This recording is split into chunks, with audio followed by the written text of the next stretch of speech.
Hello students, 9th Tamil new textbook 2025 to 26ல உங்களுக்கு நிறைய கொஸ்டின்ஸ்லாம் சேஞ்ச் பண்ணியிருக்காங்க போர்ஷன் முதற்கொண்டு. ஸோ இந்த வருஷத்துக்கான ஒரு புதிய பாடத்திட்டத்துக்கான இயல் 1க்கான புக் பேக் கொஸ்டின் ஆன்சர்ஸ் இந்த வீடியோவில் பார்க்கலாம். பலவுள் தெரிக, குருவினா, சிறுவினா, நெடுவினா இதற்கான விடை என்ன அப்படின்றத தெளிவாக விளக்கமாக பார்க்க போகிறோம். ஸோ வீடியோ ரொம்ப யூஸ்ஃபுல்லாக இருக்கும்னு ஃபீல் பண்ணுறவங்க ஒரு லைக் கொடுத்துட்டு சப்போர்ட் பண்ணுங்க. 9th வீடியோஸ் தொடர்ச்சியாக வேணுன்றவங்க கமெண்ட் பண்ணுங்க. என்ன மாதிரியான வீடியோஸ் அப்லோட் பண்ணலாம் கமெண்ட் பண்ணுங்க. 9th மேக்ஸில் இம்பார்ட்டன்ட் கொஸ்டின்ஸ் போடலாமா, தமிழில் இம்பார்ட்டன்ட் போடலாமா, இங்கிலீஷில் இம்பார்ட்டன்ட் போடலாமா, என்ன வேணும் அப்படின்னு சொல்லிட்டு கமெண்ட் பண்ணுங்க. நம்ம அடுத்த வீடியோவில் கண்டிப்பாக 9th இம்பார்ட்டண்ட்டை நம்ம அப்லோட் பண்ணலாம். வாங்க என்னென்ன ஆன்சர் அப்படின்றத தெளிவாக பார்ப்போம். ஃபர்ஸ்ட் ஒன், திறன் அறிவோம். பலவுள் தெரிக. வினாயன் 1, திணை, பால், எண் ஆகியவற்றை உணர்த்தும் பால் காட்டும் விகுதிகள் இல்லாத திராவிட மொழி எது? இதுல உங்களுக்கு 4 ஆப்ஷன் கொடுத்துருக்காங்க. தமிழ், தெலுங்கு, மலையாளம், கன்னடம். இதன் சரியான விடை மலையாளம். என்ன சொல்றாங்க அப்படின்னா விகுதிகள் இல்லாத திராவிட மொழின்னு கேட்டிருக்காங்க, அதனால அது மலையாளம். கொஸ்டின் நம்பர் 2, தமிழ் விடுதூது டேஷ் என்னும் இலக்கிய வகையை சார்ந்தது. தமிழ் விடுதூது ஒரு சிற்றிலக்கியத்தை சார்ந்தது. ஆப்ஷன் 3 இ சிற்றிலக்கியம். கொஸ்டின் நம்பர் 3, பின் வருவனவற்றில் அளபெடை இடம்பெறாத தொடர் எது? இதுல அளபெடை இடம்பெறாத தொடர் அப்படின்னு பாத்தீங்கன்னா ஓடிவா ஓடிவா, குக்கு, அதுல ஊன் வருது, ஓன் வருது, ஆன் வருது, இது எல்லாமே ஆ ஆ இ இந்த 3 ஆப்ஷன்லயுமே உங்களுக்கு அளபெடை வந்துள்ளது. 4th ஆப்ஷன் ஈல தான் அளபெடை இல்லை, ஓடிவா ஓடிவான்னு கொடுத்துருக்காங்க, அதனால இதுதான் இடம்பெறாத தொடர். 4th ஒன், காலம் பிறக்கும் முன் பிறந்தது தமிழே, எந்த காலமும் நிலையாய் இருப்பதும் தமிழே. இவ்வடிகளில் பயின்று வரும் நயங்கள். நயம் அப்படின்னா முதல் எழுத்து ஒன்றாய் வந்தா மோனை நயம் சொல்லுவாங்க, 2ஆம் எழுத்து ஒன்றாய் வந்தா எதுகை நயம் சொல்லுவாங்க, லாஸ்ட்ல வரியோட கடைசியில எல்லா வரிகள்லயும் ஒரே மாதிரி எழுத்துகள் வந்தா அது ஏய்புன்னு சொல்லுவாங்க. தமிழே தமிழேன்னு முடிஞ்சிருக்கு, அப்ப அதுல ஏய்பு நயம் இருக்கு.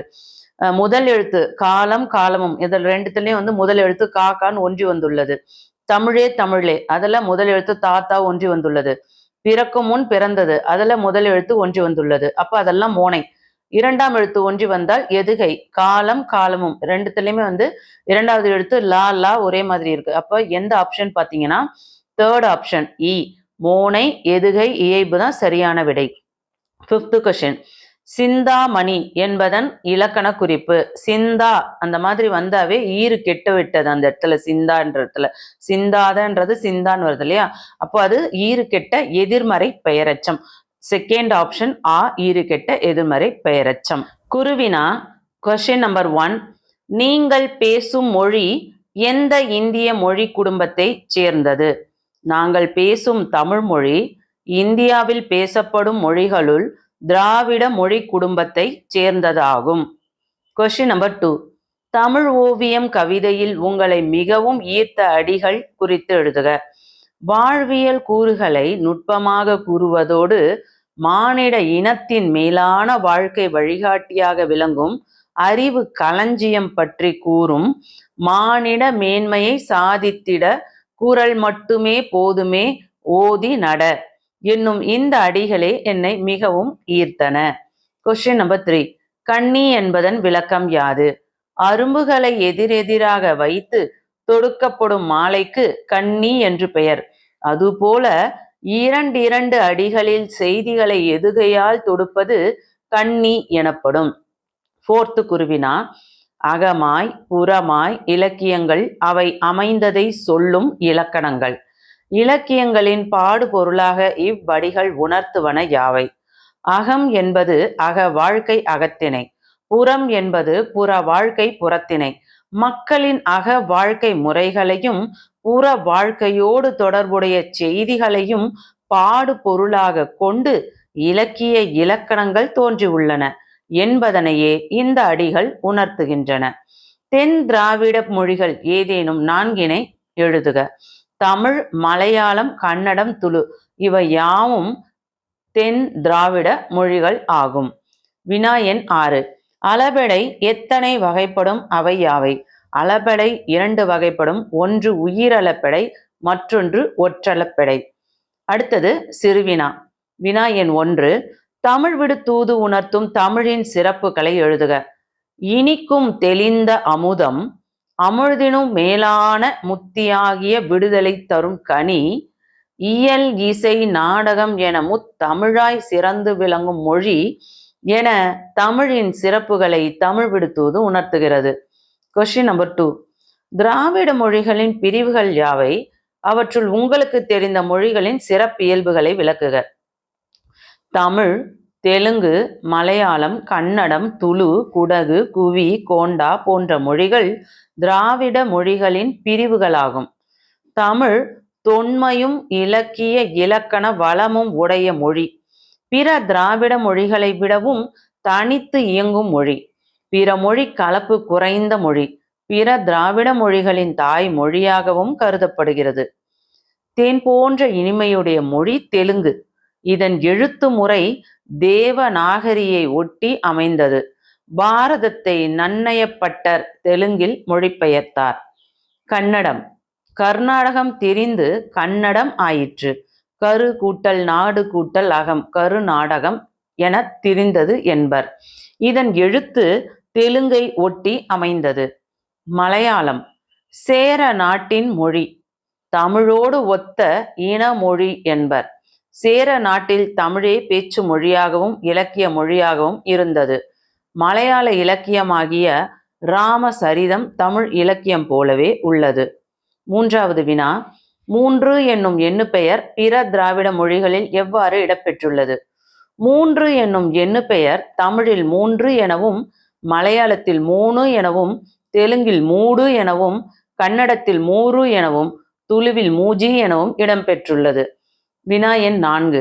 புதுக்கோலம் புனைந்து தமிழ் வளர்ப்பாய் உங்கள் பங்கினை குறிப்பிடுக. உலக நாடுகளுடன் போட்டியிட அறிவு செல்வமாகிய அறிவியல், மருத்துவம், பொறியியல் சார்ந்த நூல்களை உடனுக்குடன் மொழிபெயர்ப்பு செய்வேன். ஈரோடு தமிழன்பன் போல புது புது வடிவங்களில் கவிதை நூல்களை படைப்பேன். அரிய கருத்துக்களை எளிய பாடல்கள் வழி வெளிப்படுத்தி கவிதைக்குரிய காட்சிகளும் காட்சிகளுக்குரிய கவிதைகளும் எழுதுவேன். பொறியியல், மருத்துவம், வேளாண்மை, அறிவியல், தொழில்நுட்பம் ஆகிய துறைகளில் புது நூல்கள் இயற்றுவேன். இது எல்லாமே உங்களுக்கு சிறுவினாவோட விடை. அதுக்கடுத்தது நெடுவினா. காலந்தோறும் தன்னை புதுப்பித்து கொள்ளும் தமிழின் தனித்தன்மைகள் பற்றி எழுதுக. முன்னுரை. என்றென்றும் நிலை பெற்று நிற்பது தமிழ். தமிழ் மொழி காலந்தோறும் தன்னை புதுப்பித்து கொள்ளும் பண்புகளை கவிஞர் ஈரோடு தமிழன்பன் தம்முடைய தமிழோவியம் என்னும் நூலில் எடுத்துரைப்பதை காண்போம். காலத்திற்கேற்ற தமிழ் என்ற சைடடிங் பார்ப்போம். காலம் பிறக்கும் முன்னே பிறந்தது தமிழ். காலம் தோன்றிய பின்னும் அதற்கேற்றவாறு என்றும் நிலைத்து நிற்பதும் தமிழ். தோற்றத்தில் தொன்மையானது என்றாலும், தொன்மையானது என்றால் பழமையானது, தொன்மையானது என்றாலும் தொழில்நுட்பத்தை ஏற்று புதுமைக்கு இடம் கொடுப்பதும் தமிழ்தான். இலக்கிய இலக்கணங்கள் கொண்ட தமிழ். அக இலக்கியங்களையும் புற இலக்கியங்களையும் அள்ளி அள்ளி தந்தது தமிழ். இலக்கியங்கள் அமைந்ததை சொல்லும் இலக்கணங்களை தந்ததும் தமிழ். அறியும் இலக்கணத்தோடு அரிய இலக்கணங்களை பெற்றதும் தமிழ். நிகரற்ற காப்பியங்களை கொண்டது தமிழ். நகர்ந்து செல்லும் காலத்திற்கேற்ப ஊர்வலமாய் உலா வரும் காப்பியங்கள் தோன்ற இடமளிப்பதும் தமிழ்தான். நீதி வழங்கும் நேரிய தமிழ். இருட்டிலிருந்து வெளிச்சத்திற்கு அழைத்து செல்ல நேரிய நெறிகளை சொல்லும் நீதி இலக்கியங்கள் நிரம்பியது தமிழ். உலகில் மானிடம் மேன்மை பெற உதவும் பொது மறையாம் திருக்குறளை தந்ததும் தமிழே. புதிய சிந்தனை வீச்சுக்களை தந்த தமிழ். சமயங்கள் வளர தாயாக இருந்தது தமிழ். தீமைகளை அறுக்கும் சித்தர்களை அறிமுகப்படுத்தி புதிய சிந்தனைகளை உருவாக்கம் செய்ததும் தமிழ். காலம் தந்த கணினியை கூட கருவாய் சுமந்து வலம் வருவது தமிழ். முடிவுரை. குறைகளை பெரிதுபடுத்தி பேசுவதை விட்டுவிட்டு புதுக்கோலம் புனைய தமிழை வளர்த்தெடுக்க உறுதி பூணுவோம். ஆதி முதல் எல்லாமுமாய் இருக்கின்ற அன்னை தமிழை அழகு ஓவியமாய் கண்டு மகிழ்ந்திருப்போம். வினா எண் 2. புலம் பெயர்ந்த மனிதர்களின் அகத்திலும் புறத்திலும் எங்கனம் பாதிப்பு தெரிகின்றது? என்பதை 6ஆம் திணை வாயிலாக விவரிக்க. முன்னுரை. தங்களுடைய தாய்நாட்டிலிருந்து வெளியேற்றப்பட்டவர்களும் வெளியேறியவர்களும் எதிர்கொண்ட அவலங்களை ஆறாத வடுவாக 6ஆம் திணை பதிவு செய்கிறது. அவை குறித்து இக்கட்டுரையில் பார்ப்போம். 6ஆம் திணை எது? சங்க இலக்கியங்கள் உலகின் 5 நிலங்களை பற்றி விவரித்து உரைக்கின்றன. எனினும் பனியும் பனி சார்ந்த நிலமும் ஒன்று உலகில் உண்டு. அதை பற்றி ஏதும் பேசவில்லை. புலம்பெயர்ந்த தாய் மண்ணிலிருந்து வெளியேற்றப்பட்ட மக்கள் சென்றடைந்தது இந்த பனி பிரதேசங்களைத்தான். அங்கு அவர்களுக்கு எல்லையே கிடையாது. அவர்கள் கால் பதித்த உலகு பனியும் பனி சார்ந்த நிலமுமே ஆகும். இதுவே 6ஆம் திணையாகும். புலம்பெயர்வது ஏன்? புலம்பெயர்வது என்பது ஒன்றும் புதிதல்ல. ஆயிரம் ஆண்டுகளாக மனிதன் புலம்பெயர்ந்தபடியேதான் இருக்கிறான். ஐவகை நிலங்களை சொல்லும் இலக்கியங்களில் தலைவன் தலைவி பிரிந்து போவதை சொல்கிறது. ஆனால் 6ஆம் திணை பனியும் பனி சார்ந்த நிலத்தில் புலம்பெயர்ந்த மக்களின் நிலையை தெளிவாக சொல்கிறது. பொருளீட்டும் பொருட்டு வெளியேறுகிறவர்கள் இனப்பிரச்சனை காரணமாக வெளியேற்றப்பட்டவர்கள் புலம்பெயர்கிறார்கள். வெளியேறிய மக்களின் பாதிப்பு. தாய் மண்ணிலிருந்து வெளிநாடுகளுக்கு புலம்பெயர்ந்தவர்கள் அந்தந்த நாட்டினரின் சில கட்டுப்பாடுகளை சுட்டிக்காட்டி சிறைப்படுத்தப்பட்டனர். விசா கெடு முடிவடைந்த நிலையில் தங்கியிருந்தமைக்காக பிரம்படிகள் பெற்றனர். கள்ள பாஸ்போர்ட் என்று குற்றம் சாட்டி கையிலும் காலிலும் சங்கிலி மாட்டி கையிலே 8 ராத்தல் கனமான இரும்பு குண்டை கொடுத்து சிறைப்படுத்தினர். வெளியேற்றப்பட்ட மக்களின் பாதிப்பு. சிங்கள இனம் கலவரத்தை தூண்டியதால் தமிழ் இனம் உடைமைகளை இழந்து அகதிகளாக புலம்பெயர்ந்தனர். உடுத்த உடை ஒன்றே ஒன்று மட்டும் கிடைத்தது. மறியல் கைதிகள் போல வரிசைகளில் தட்டை ஏந்தி உணவுக்காக காத்து நின்றனர். அதுவும் அளவு சாப்பாடுதான். ஓர் இனத்தை அழிப்பதற்கு அவர்கள் நூல்களை எரித்தால் போதும் என்று நினைத்து அழித்தார்கள். அறிவை சாகடித்து விட்டால் மனிதன் செத்து விடுவான் என்பதனை சிங்களரும் மேற்கொண்டனர். முடிவுரை. காகத்திற்கு பறக்கும் எல்லை 2 மைல்தான். 6 மணி குருவிக்கு எல்லையே கிடையாது. ஈழத்திலிருந்து புலம்பெயர்ந்தவர்கள் இந்த 6 மணி குருவி போல தங்களின் தனி திறமையால் உலகம் முழுவதும் பறந்து விரிந்துள்ளனர். அவர்களின் வாழ் உலகம் பனியும் பனி சார்ந்த நிலமும் ஆயிற்று. ஆம், இதுதான் 6ஆம் திணை. மொழியை ஆள்வோம். மொழிபெயர்க்க. லிங்குஸ்டிக்ஸ் மொழி ஆராய்ச்சி, லிட்ரேச்சர் இலக்கியம், பிலாலஜிஸ்ட் மொழியியற் புலமை, பாலிகிளாட் பன்மொழியாளர்கள், போனோலாஜிஸ்ட் ஒலிச்சின்ன வல்லுனர், பொனட்டிக்ஸ் ஒலிப்பியல். அடைப்புக்குள் உள்ள சொற்களை கொண்டு கோடிட்ட இடங்களை பொருத்தமான வினை முற்றாக மாற்றி எழுதுக. 1. இந்திய மொழிகளின் மூலமும் வேறுமாக தமிழ் டேஷ் திகழ்ந்திருக்கு இல்லையா? இந்திய மொழிகளின் மூலமும் வேறுமாக தமிழ் திகழ்கிறது. அடுத்த வினா. வைதேகி நாளை நடைபெறும் கவியரங்கில் டேஷ் கலந்து கொள். விடை. வைதேகி நாளை நடைபெறும் கவியரங்கில் கலந்து கொள்வாள். 3rd one. உலகில் 3000 மொழிகள் டேஷ் பேசு. விடை. உலகில் 3000 மொழிகள் பேசப்படுகின்றன. Question number 4. குழந்தைகள் அனைவரும் சுற்றுலா டேஷ் செல். விடை. குழந்தைகள் அனைவரும் சுற்றுலா செல்கின்றனர். Question number 5. தவறுகளை டேஷ் திருத்து. விடை. தவறுகளை திருத்துவேன். வடிவம் மாற்றுக. பின்வரும் பத்தியை படித்து அச்செய்தியை உங்கள் பள்ளி அறிவிப்பு பலகையில் இடம்பெறும் அறிவிப்பாக மாற்றுக. மருதூர் அரசு மேல்நிலைப் பள்ளி 25 ஆண்டுகளாக சிறந்த கல்வி பணியை வழங்கி வருகிறது. இப்பள்ளி சிறந்த கவிஞராக திகழும் இன்சுவை முதலான பன்முக படைப்பாளிகளை உருவாக்கிய பெருமை கொண்டது. ஒரு சோற்று பதமாய் மருதூர் பள்ளி மாணவி பூங்குழலி படைத்த உள்ளங்கை உலகம் என்ற நூலின் வெளியீட்டு விழா 2019ஆம் ஆண்டு ஜனவரி திங்கள் 21ஆம் நாள் திங்கட்கிழமை பிற்பகல் 3 மணியளவில் நடைபெற உள்ளது. அவ்விழாவில் கின்னஸ் சாதனை படைத்த முன்னாள் மாணவர் இன்சுவை நூலை வெளியிட்டு சிறப்புரை ஆற்றுவார். மருதூர் பள்ளி விழா அரங்கத்தில் நிகழும் இந்நூல் வெளியீட்டு விழாவில் கலந்து கொள்ள அனைவரையும் அன்புடன் அழைக்கிறோம். இங்க கொடுத்திருக்க இந்த அறிவிப்பை அப்படியே இதை என்ன பண்ணும், அறிவிப்பு பலகையில இதை நோட்டீஸ் ரைட்டிங் மாதிரி மாத்தணும். நோட்டீஸ் ரைட்டிங் மாதிரி இல்ல, நோட்டீஸ் ரைட்டிங்கே தான். அப்ப என்ன பண்ணும், அறிவிப்பு பலகை அரசு மேல்நிலைப்பள்ளி மருதூர்னு எழுதிட்டு அன்புடையீர் வணக்கம் 21/1/2023 நீங்க என்னைக்கு எக்ஸாம் எழுதுறீங்களோ அந்த டேட் எழுதிக்கோங்க. திங்கட்கிழமை பிற்பகல் 3 மணி அளவில் பள்ளி விழாவில் உங்களுக்கு இங்க வருடம் கொடுக்கல இல்லையா, கொஸ்டின்ல 2019 கொடுத்துருக்காங்க. உங்களுக்கு எந்த இயர் கொடுத்துருக்காங்களோ அதுக்கேற்ற மாதிரி பார்த்துக்கோங்க. பிற்பகல் 3 மணி அளவில் பள்ளி விழா அரங்கத்தில் நம் பள்ளி மாணவி பூங்குழலி எழுதிய உள்ளங்கை உலகம் என்னும் நூல் வெளியீட்டு விழா நடைபெற உள்ளது. சிறப்புரை: கின்னஸ் சாதனை படைத்த முன்னாள் மாணவர் சிறந்த கவிஞர் இன்சுவை அவர்கள் சிறப்புரை ஆற்றவும் நூலை வெளியிடவும் உள்ளார். அனைவரும் வருகவே, தமிழ் அமுதம் பருகவே. அடுத்த தலைப்பு: தொடரை பழமொழி கொண்டு நிறைவு செய்க. இளமையில் கல்வி. இளமையில் கல்வி சிலை மேல் எழுத்து. சித்திரமும் கைப்பழக்கம். சித்திரமும் கைப்பழக்கம் செந்தமிழும் நாப்பழக்கம். கல்லாடம் படித்தவரோடு. கல்லாடம் படித்தவரோடு சொல்லாடாதே. கற்றோர்க்கு சென்ற டேஷ். கற்றோர்க்கு சென்ற இடமெல்லாம் சிறப்பு. அடுத்த தலைப்பு: கடிதம் எழுதுக. உங்களின் நண்பர் பிறந்த நாள் பரிசாக அனுப்பிய கால் முளைத்த கதைகள் ஆசிரியர் எஸ். ராமகிருஷ்ணன் என்னும் நூல் குறித்த கருத்துக்களை கடிதமாக எழுதுக. இதுல பாருங்க, அன்பு நண்பா, நீ எனக்கு அனுப்பிய தரமான பரிசு பிறர் தராத பரிசு.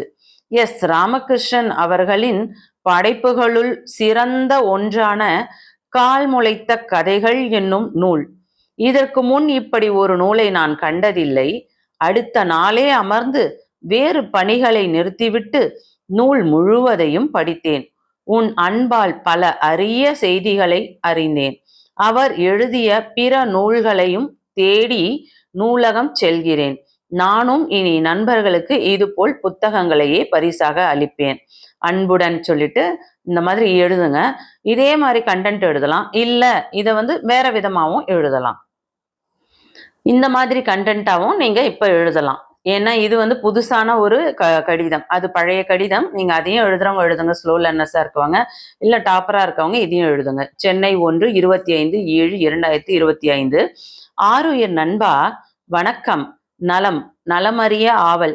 என்னுடைய பிறந்த நாள் பரிசாக நீ அனுப்பிய எழுத்தாளர் எஸ். ராமகிருஷ்ணன் எழுதிய கால் முளைத்த கதைகள் என்ற கதை புத்தகம் கிடைத்தது. மிக்க மகிழ்ச்சி அடைந்தேன். அதில் உள்ள கதைகள் அனைத்தையும் படித்தேன். படிப்பதற்கு புதுமையாகவும் மிக்க ஆர்வமாகவும் இருந்தது. உலகம் தோன்றியது எப்படி என்ற வினாவிற்கு இன்று வரை தெளிவான விளக்கம் கிடைக்கவில்லை.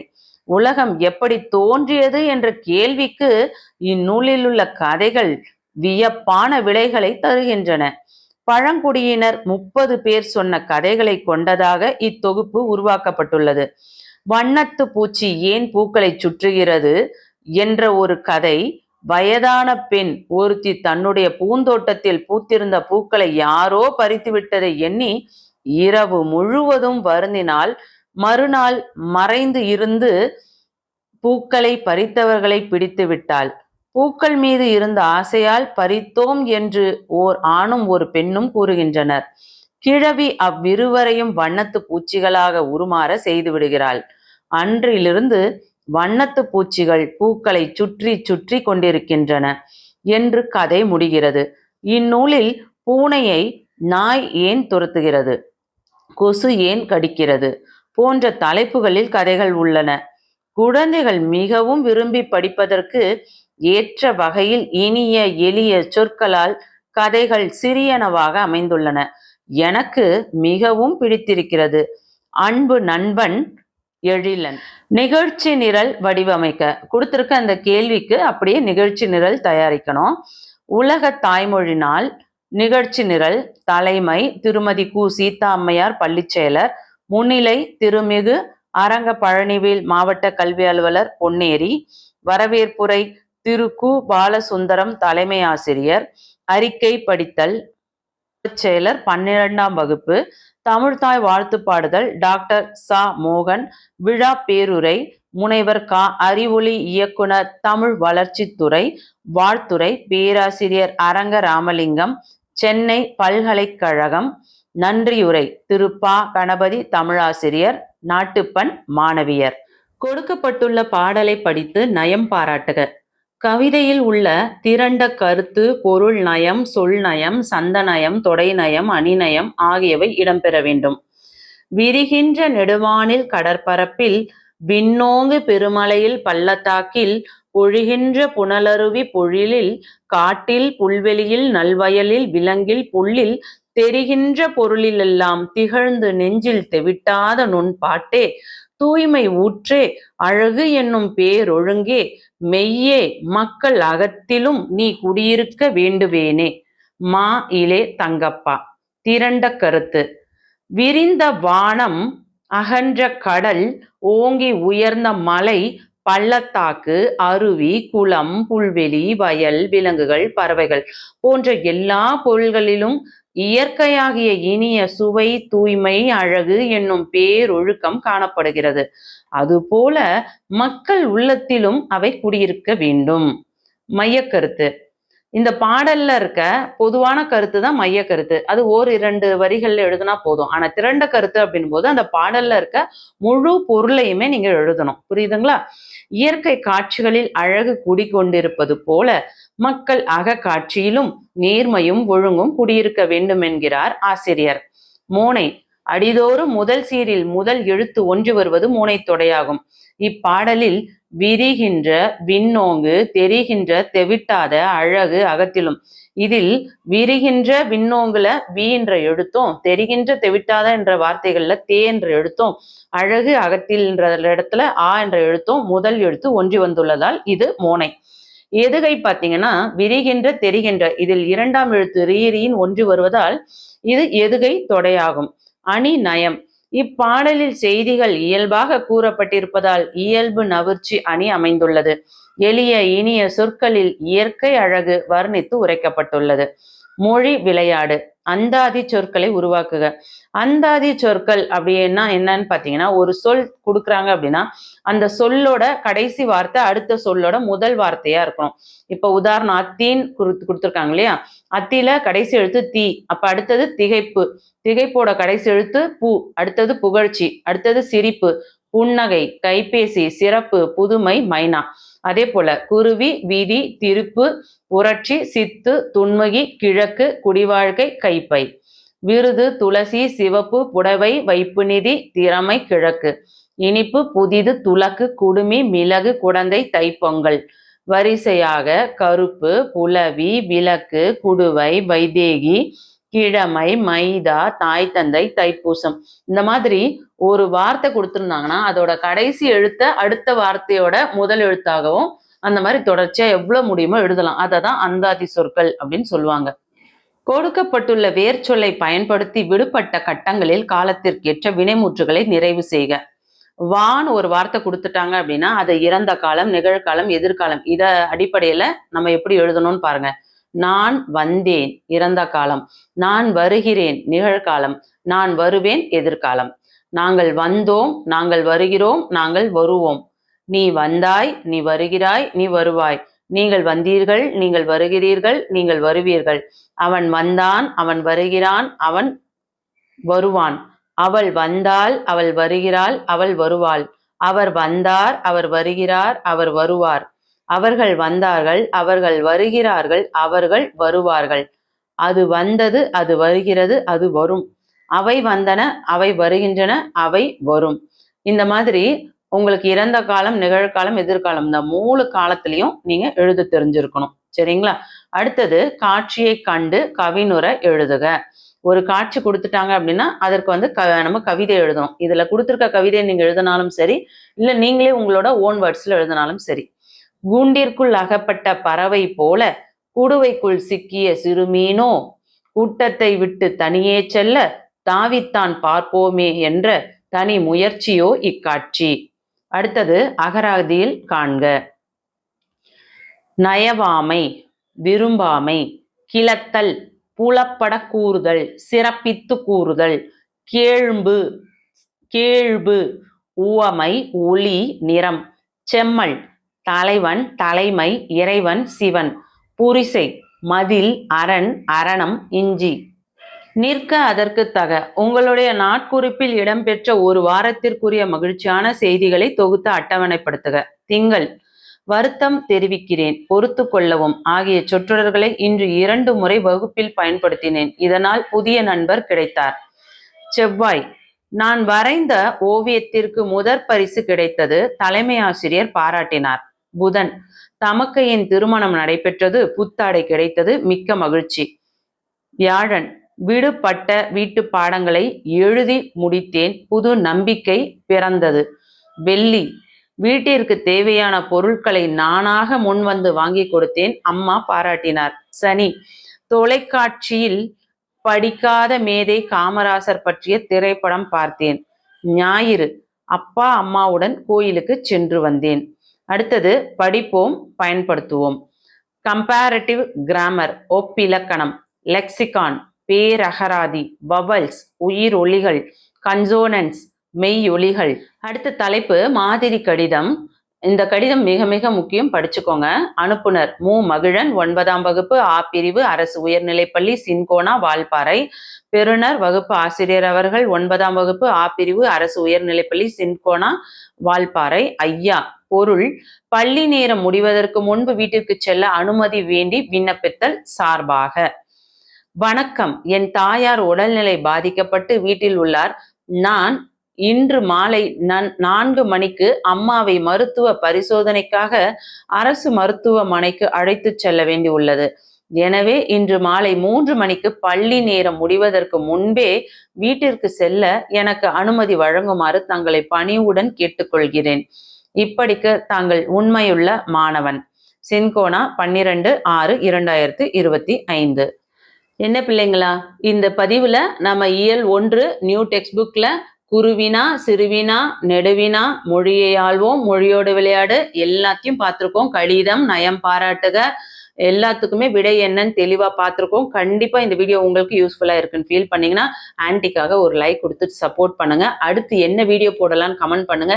நீங்க எந்த டிஸ்ட்ரிக்ட்ல இருந்து பாக்குறீங்க, உங்களோட ஃபர்ஸ்ட் மிட்டர்மோட தமிழ் மார்க் எவ்வளவு டார்கெட் அப்படின்றத கமெண்ட் பண்ணுங்க. தமிழுக்கு இம்பார்ட்டன்ட் வீடியோ போடலாமா, வேற என்ன வீடியோ போடலாம்னு கமெண்ட் பண்ண மறந்துடாதீங்க.